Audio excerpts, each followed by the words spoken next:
This is a story about Governor Elias Moya.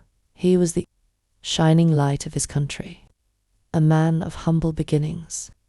He had risen from the dusty streets of his childhood to lead his people with a vision of reform and integrity. Unlike the corrupt politicians before him, Elias was different, or so everyone believed. He had swept into office on a wave of hope, promising to clean the rot in the system. Infrastructure projects flourished under his administration.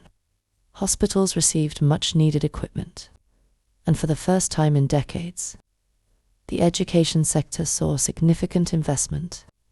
The people adored him, and the opposition struggled to find dirt on him.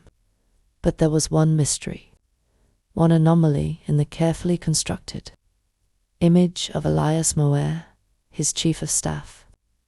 Chello Kamal was a relic of the old system, a seasoned politician with a history of questionable dealings. Chello was the one thing that didn't fit the narrative of an honest government. Why keep a man like Chello in such a trusted position? The question lingered in the minds of political analysts, but Elias always brushed it off with a smile. Experience is necessary to navigate the system, he would say.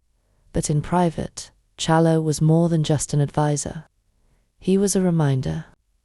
One evening, after a long cabinet meeting, Chello visited the governor's office.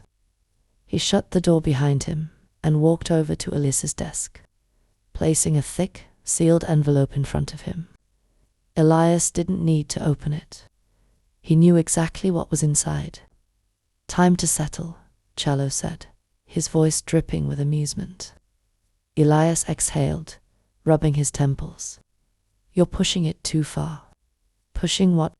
"The favors you owe me. The deal we made." Chello chuckled, then leaned forward. "Or should I remind you of who you were before you became Governor Moya? The people's savior." Elias clenched his jaw. He had spent years burying his past, but Chello knew the truth. Elias had never been the hero the world thought he was. Before politics, Elias had been a desperate young man. Years ago, he had been a struggling teacher, drowning in debt, responsible for his ailing mother's medical bills. One fateful evening, a powerful syndicate approached him with an offer: help them launder money through a small school grant program, and in return, they would fund his campaign for office.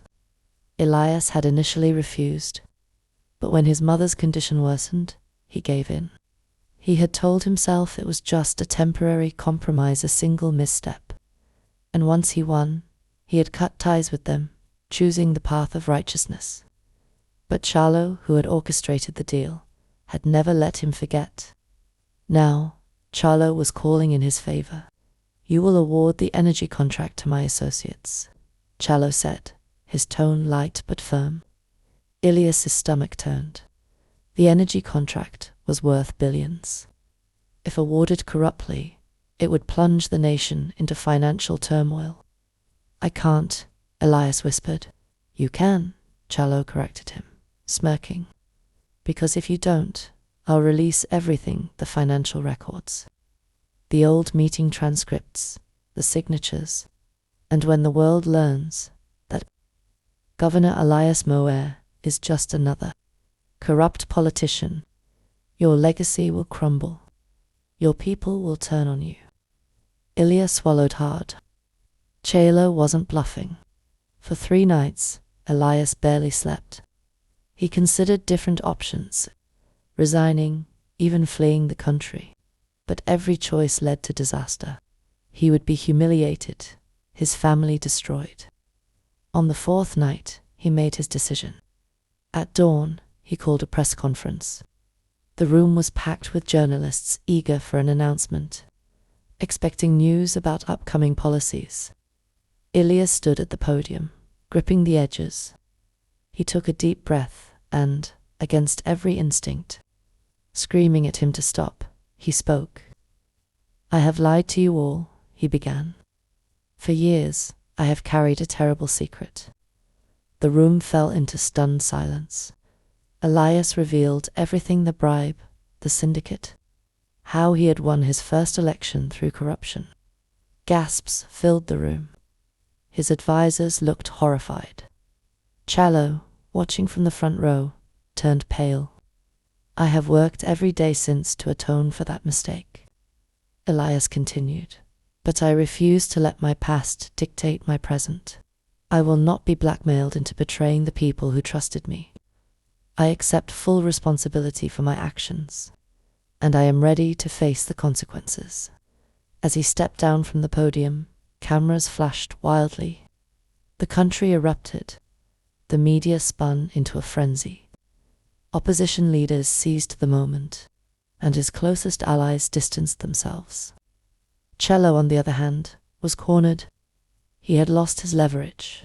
Within days, an independent commission launched an investigation not just into Elias, but also into the hidden network that had financed his campaign.